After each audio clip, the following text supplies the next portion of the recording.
Welcome to another episode of Cooking in Harmony. I'm Harmony Edosomwan, your host, and I guess creator of the show as well. Today's episode is going to be a lot of fun. We're going to be talking about the Appalachian Mountains. Have you ever heard of that? I'm sure you have. I'm always waiting for y'all's answers. I hope you're answering me at home. So we're going to be talking about the Appalachian Mountains, and I'm calling this episode Mountains to Mountains because after reading part of this book called Praise Song for the Kitchen Ghost by Crystal Wilkinson, it just had me thinking about my own experience in the Green Mountains here in Vermont. And so, yes, in her story, I've been hearing a lot of similarities. And so, I really wanted to take this time to share a little bit about her experience, talk a little bit more about my experience, and we'll go from there. So, I wanted to start off the episode, though, by reading a little excerpt from her book so you can understand a little bit of the vibe and, her story. So, here we go. So, title, Praise Song for the Kitchen Ghost. And shout out to the Fletcher Free Library and Phoenix Books for this book. The Fletcher Free Library has a cookbook club that they meet every so often. They read a book and they cook recipes from the book. And so this past June, this was the book that was that they were cooking from. I was invited as a guest chef to attend and share a little bit about my story. And so when I when I read this, I was like, whoa, I need to cook, one, this recipe, and two, I need to share this book because it's just so wonderful and wonderfully written. So without further ado, let's read. These are the words of Crystal Wilkinson. People are always surprised that Black people reside in the hills of Appalachia. Those not surprised that we were there are surprised that we stayed. My family has lived in the region since the 1800s, and to disregard the Black Mountain presence is to erase both the past and the present. I'm going to read that again. And to disregard the Black Mountain presence is to erase both the past and the present. Chroniclers of the Appalachian history have sometimes ignored the existence of Black people in the Appalachian South because of the belief that the Scottish-Irish descendants who settled in the region were mostly poor and therefore could not afford slaves. But records show that early Appalachians did in fact own slaves, and beyond that, the African presence in the Appalachia was documented as early as the 1500s. When enslaved Africans and free persons of color arrived in the region with Spanish and French explorers. Though mountain slavery wasn't like the large enforced labor camps of the Deep South, enslaved people worked on farms, in mines, logging, in kitchens before and after manumission, and the work was still often punitive. After the Civil War, many freed Black people became landowners and lived rural lifestyles similar to those of their white counterparts. Black Appalachians remain in the region to this day, with nearly 2 million Black residents contributing to the region's rich legacy of music, art, literature, and foodways. The invisibility of the Black presence in today's Appalachia is mostly due to the prolific misrepresentations of Appalachia as a whole. The term Appalachian, in regard to the people, was popularized in the 1960s when President Lyndon B. Johnson formed the Appalachian Regional Council with the intentions of strengthening the economy of the area. But by design, no one considered that Black people were among the residents of the region. When Frank X. Walker founded the Afrofusion Poets, a writing group that I've been a part of for 30 years, he discovered an entry in the dictionary that stated Appalachians were white people indigenous to the Appalachian region. In 2005, Appalachian scholar and librarian Fred Hay petitioned the Library of Congress to change its subject heading to Appalachian people. Prior to that, anyone searching for archival information about the people of my region within the Library of Congress system had to type the term mountain whites. And even today, Dictionary.com says, an Appalachian is a native or inhabitant of Appalachia, especially one of predominantly Scottish, Irish, English, or German ancestry. No mention of indigenous or Black people. While the rampant stereotype of white hillbilly remains, Black people have always been on these hills. I really need to look no further than my own family as proof. My family has lived for 5 generations in the hills of Casey County, Kentucky, in a little hamlet called Indian Creek. Our home place was cradled by tree-covered hills in the south central part of the state at the head of the Green River. Casey County was formed in 1806, 2 years before Aggie of color, my 4th grandmother, was likely brought from Virginia to a new territory as an enslaved child. This book is about my foremothers, my kitchen ghost, about the ways in which foodways of the hills were passed primarily down through the women in my family, to me, and how I will pass them on to my generations. And that's that. So let's get cooking. We'll be right back.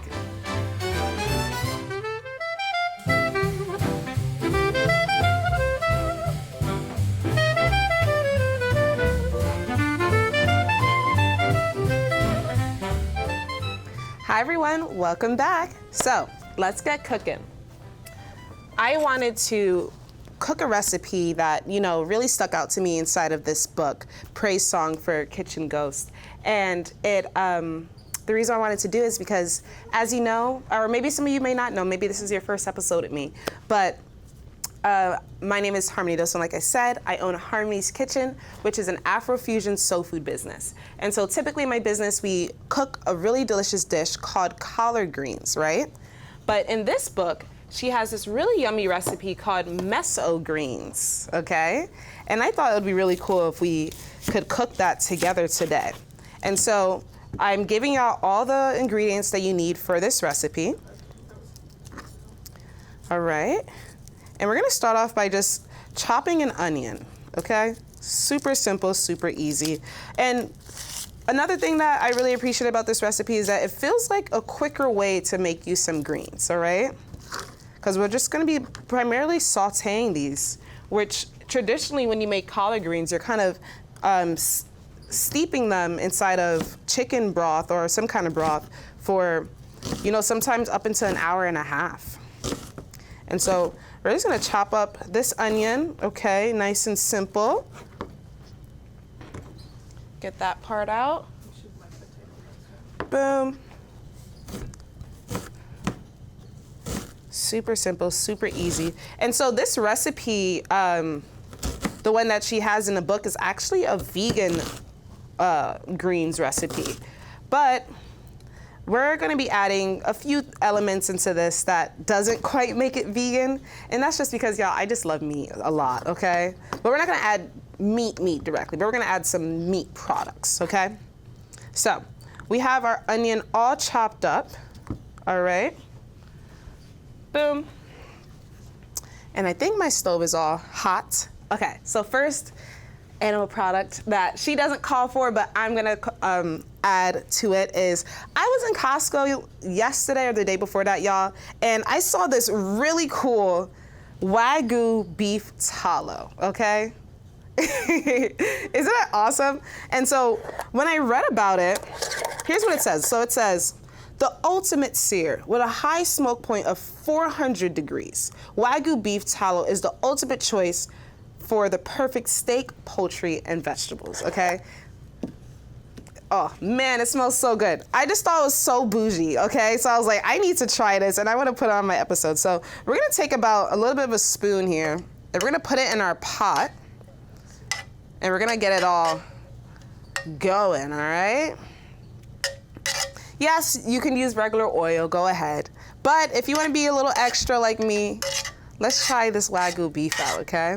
Wagyu beef tallow, which I'm assuming is just the fatty part, the fat of, steak. Oh man, that smells so good. It smells like we have steak going on in here. Okay, so that melted down very quickly. We're gonna add in one onion, if you ever want to test out your oil, you add in, one little onion. If it's frying like that, it's ready to go. Boom. So we got our onions in there already. We're gonna give that a nice little mix, all right? Let it cook down. And so in her recipe, she calls for us to use onions, chopped, and minced garlic, okay? And so, oh, that smells so good. We just got started. I can't wait. Maybe y'all might be seeing this a lot more, okay?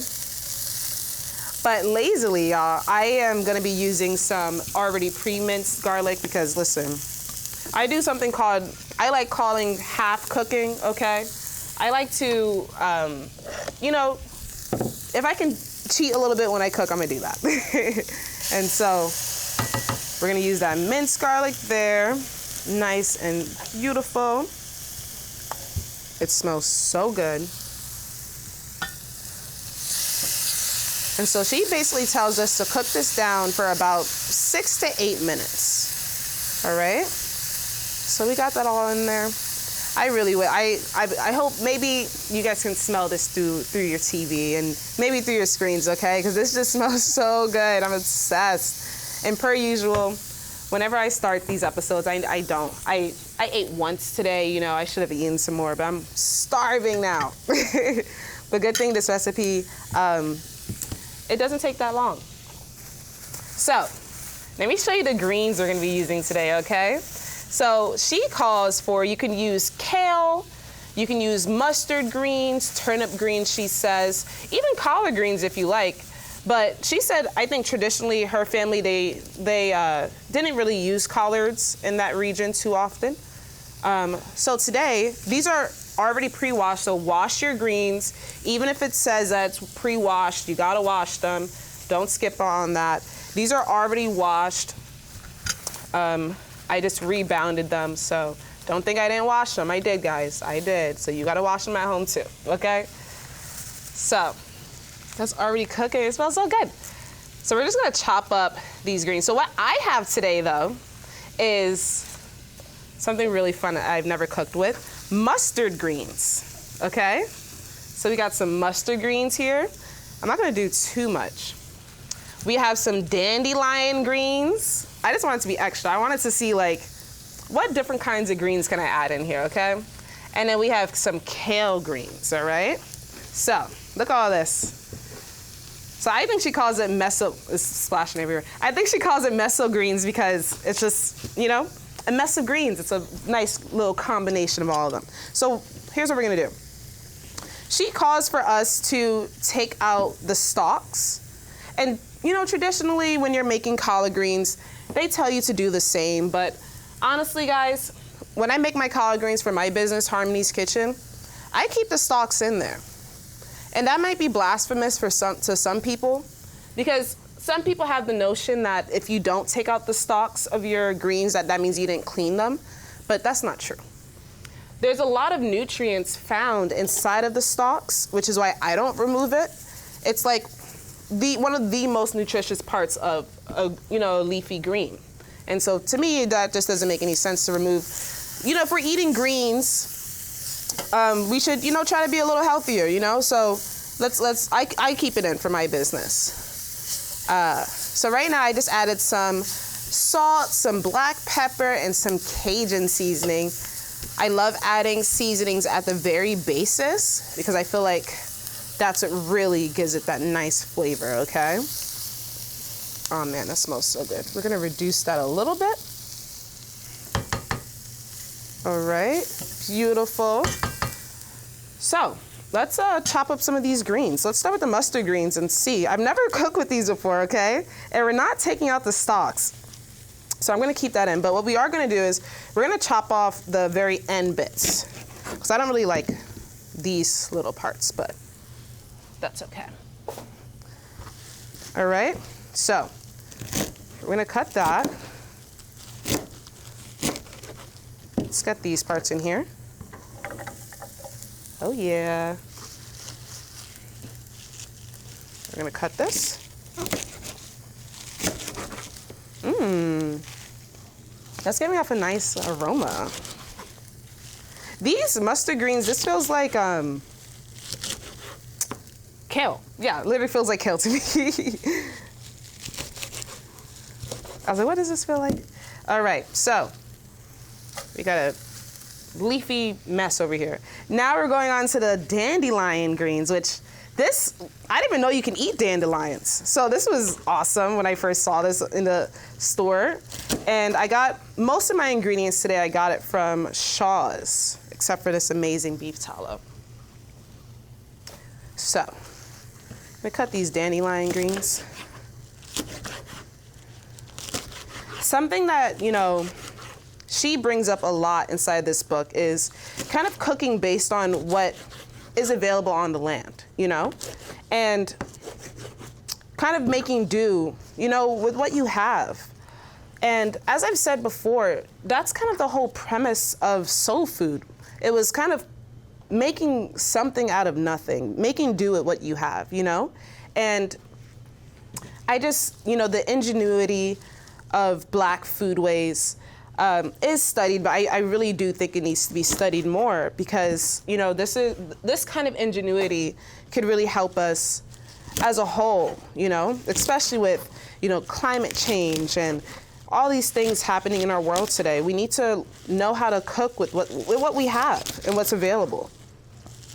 And also just, we live in such a mass consumerist society, not to get all political or whatever, but we do. And so it's nice to kind of just make do with what you have. And that's something that, really made me feel like it made me feel really connected with this book because I know just as a soul food chef, that's what it is, We're constantly knowing the history, we're constantly trying to make do with what we have. All right, so now we got these meso greens in here, okay? We got all that in there. And so we also got the beef tallow. I'm gonna add a little bit more beef tallow because I want these greens to really get a nice cooking on them, okay? So we're just gonna add this in here. It's gonna melt down pretty fast. So, Vermont, mountains to mountains. Vermont is known as the Green Mountain State, right? And that line that I read earlier where she says, to deny our presence is to deny the past and present. That line really stuck out to me. And it's because, as a Black woman who's lived in Vermont now, in August, guys, it's gonna be 10 years, okay? I can't believe I'm saying that. It's gonna be 10 years since I've moved here.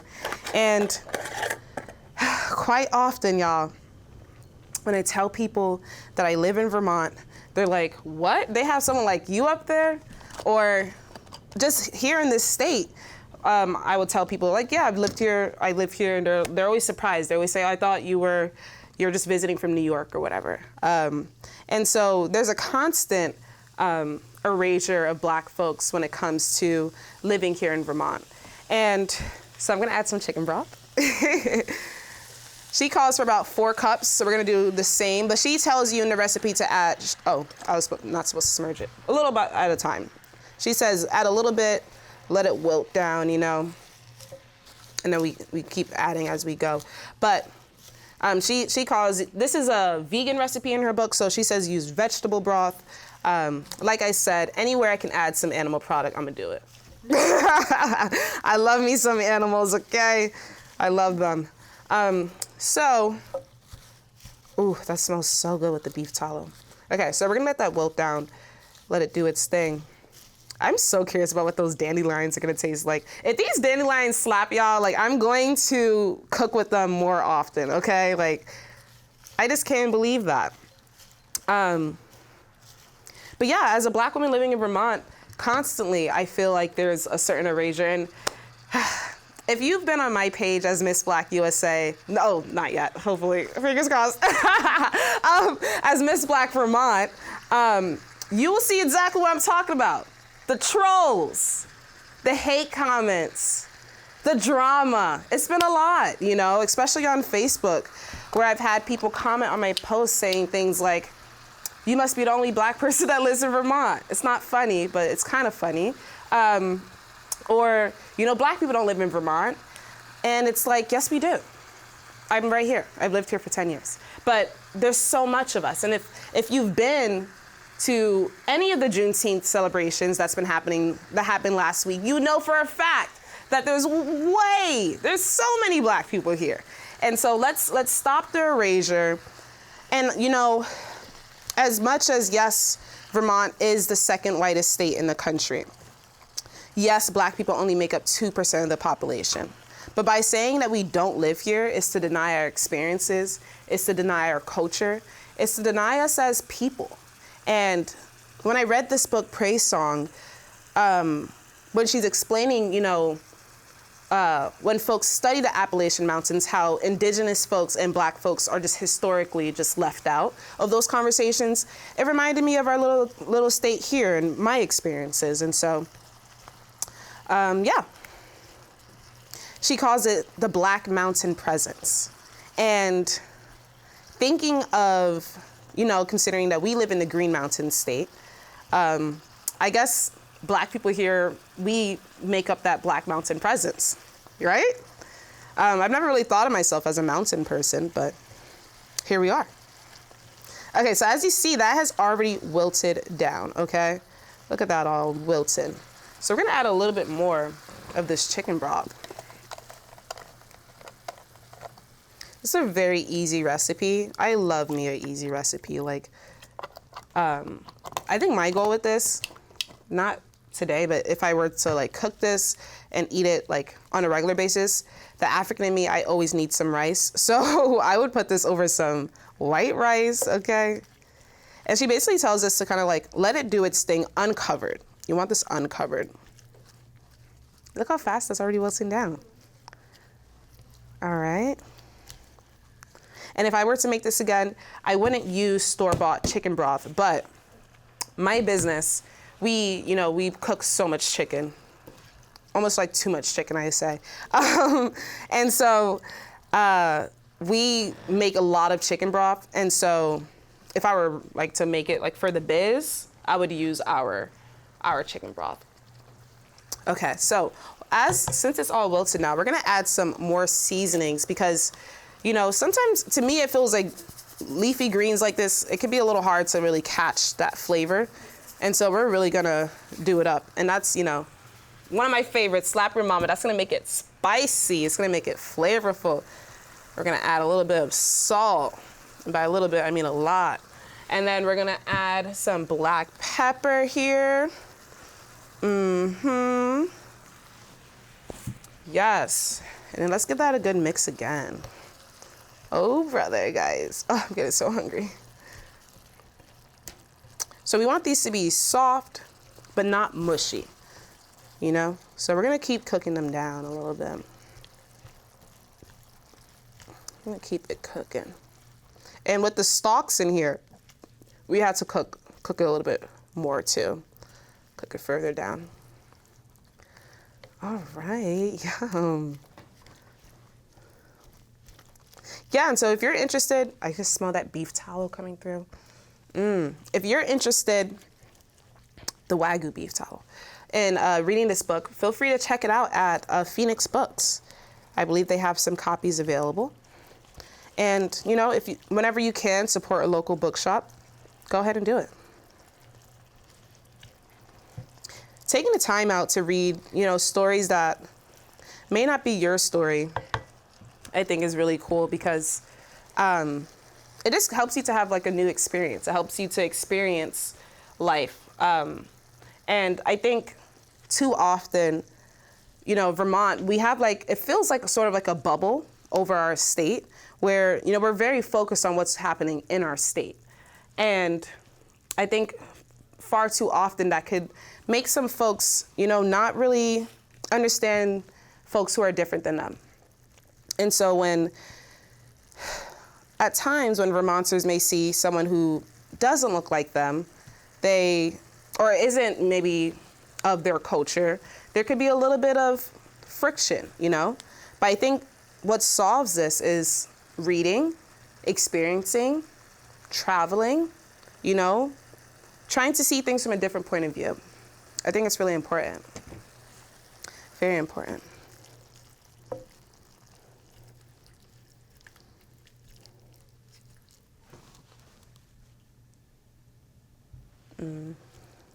Let's turn up the temperature on this. Let's turn it up, turn it up. That smells so good. I want to take a little taste and see what's happening so far. Let's see what's happening. Always, as you cook, y'all, always taste your food as you go, okay? Oh, that's hot. Hold up.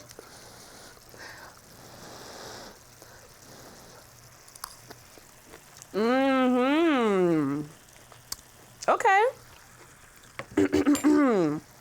I'm liking that a lot. And that broth, you know, it's not easy to like make broth taste really flavorful. Like usually the store-bought stuff, especially this one specifically low sodium, that ain't got no flavor, y'all. There ain't nothing in that, okay? They literally just, I don't know, they maybe like told a chicken to sneeze in this, and that's the amount of, that's the only thing that's in there, okay? Like nothing, no flavor. But, you know, you can really add to that flavor yourself, and, you know, adding the seasonings, you know, getting like a rich fat or oil, you know, to cook in. That really, you know, adding fresh, well, this isn't too fresh, but, you know, adding fresh vegetables and things like onions and garlic and mixing that together. That's what, you know, building that basis. That's what, you know, you can really get some really good food doing that, okay? And these are just a few tricks. So I'm seeing, out of all the greens, the dandelion greens cook down the fastest. It's the, kind of the kale and the mustard greens that we're kind of really waiting on, but those dandelion greens, they're like, huh, we're ready. We're good to go.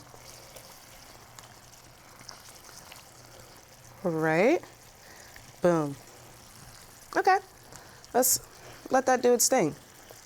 I'm curious, what do y'all think about, you know, everything that I've just said? And what do you think about, you know, the Black mountain presence that we have right here in Vermont? Let me know. I guess what kind of really pushed me, you know, to really do this episode is that this is just an ongoing theme I've been seeing just constantly over and over again. And as I'm, you know, really preparing to take the national stage to compete to be Miss Black USA, I've been really sitting with why I'm competing. I've been really sitting with what does it mean to be a Black Vermonter? What does it mean to go on a national stage in a historically Black organization, and to be coming from the second whitest state in the country, and to represent my culture and my people? What does all this mean, you know? And so I've been really sitting with a lot. So that was the inspiration, and then also just, I hate to say, but the hate, you know? A lot of news outlets, they've been posting about, you know, the Juneteenth celebrations that's been happening all over the state. And if you're on Facebook and you see some of these comments, guys, they're very disheartening and quite frankly racist. And so I wanted to make this episode to kind of just share a little bit more. You know, in my typical episodes, we don't really talk. We talk a lot about history and soul food and stuff, but this episode we're really talking about race and, you know, what it means. And I want, one, this is my show, so I can talk about whatever, but I really want to, you know, use my platform to share about my own experiences and how my experience is a very similar experience that a lot of Black people feel here, you know? And a lot of us felt very really disheartened seeing a lot of those comments on Facebook, you know, and just throughout social media. They say that, you know, some of the comments that kept coming up was that celebrations like Juneteenth, or even me being a Miss Black Vermont, that causes division. But I'm here to say that that's not the truth. Mentioning race and being proud of your race isn't to say that one group of people isn't good or that we're better. It's to say that we are proud of who we are. And historically, Black folks have been taught, it's been in media, that we shouldn't be proud of where we're from, and we shouldn't be proud of the color of our skin. And so, yes, I am proud to be Miss Black Vermont. I am proud to own Harmony's Kitchen, a soul food catering business that is focused on Black foodways. And, you know, we're proud of Juneteenth, and we're proud to be Black Vermonters. And the reason why that distinction is necessary, Black Vermonters and not just Vermonter, because this is our lived experience, okay? It just simply is. And that's how the world is. Us ignoring race isn't gonna make racism go away, okay?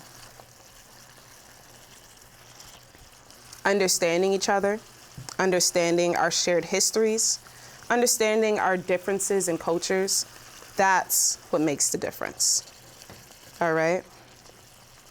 And it's okay to be different. It's okay for us to be different. We can still be united as a people in our shared differences, yeah? Are you picking up what I'm putting down? I hope you're picking up what I'm putting down.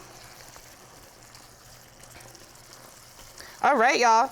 I would say this is just about done. And that might just be because I'm hungry, but we're ready to go. Let's get this all plated up. Actually, you know what?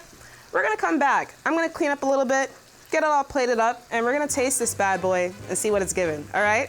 See you soon.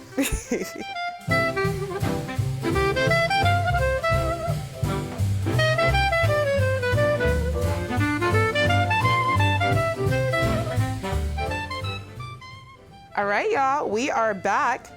The meso greens, as Crystal Wilkinson says, is all ready. So we're gonna plate this bad boy up. So you can kind of see a little bit of the difference between the greens. The greens that are a bit more cooked down, that's the dandelion greens right there.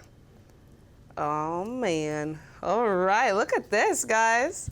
This is so fun. I love fun little dishes to make that are just quick and easy. So look at that. It's a mess of greens, isn't it? All right, so first things first, I want to taste this broth, okay? We're gonna see what this is given. Okay, let's see if I can pick it out by the green. So this is the dandelion green that we're gonna try first. I probably won't be able to tell between the kale and the mustard, but let's see what that big old dandelion's given. Okay, it looks mushy, but that is not mushy. That has a nice like crunch to it. Okay, let's try. This is either the kale or the mustard, we'll see. I want to get some onion in there, hold up. Those onions look too good.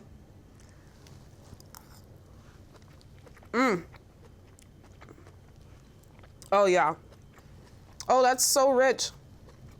That's so rich and flavorful. Yeah. This would be a perfect side dish, and that Cajun seasoning is really coming through with that spice. Hold up, more onions for me, please. Okay, hold up. Yeah. I will say that if making collard greens traditionally kind of intimidates you, this is a great, as we say, gateway drug to making collard greens, I will say. This right here is gonna give you all the confidence you need to try the big stuff, okay? So go ahead and try the big stuff eventually, but first, you have to try this recipe. Yeah, y'all, this is great. I really appreciate y'all tuning in. Y'all are always sending me great messages after watching this. I'm always so surprised. Somebody the other day sent me a clip of them in Massachusetts, and they saw my video in like a screen over there. I don't know what was going on with that, but Cooking in Harmony was in Massachusetts playing somewhere in someone's window. I don't know why, but hey, shout out to that. It was great. So you know, we're making our rounds. We're really doing, as me, a Gen Zer, as we say, we're doing our big one. So I'm really excited. I'm gonna be competing for Miss Black USA in August. So that's been a lot of my focus. By the time we do the next episode, I'll probably be about a week or two from nationals. This is crazy. It's happening so fast. But y'all, thank you so much. Please continue voting for me in the People's Choice competition. We've won 3 weeks in a row. We have just a few more weeks to go. And let's really, let's really do this for Vermont. Let's really put our state on that map. And yeah, also be sure to try this recipe. It was absolutely delicious. Head over to Phoenix Books as well and get you a copy of Praise Song for Kitchen Ghost. All right, y'all? Thank you so much for tuning in to another episode of Cooking in Harmony. I'm Harmony Edosomwan, your host. Take care. Bye.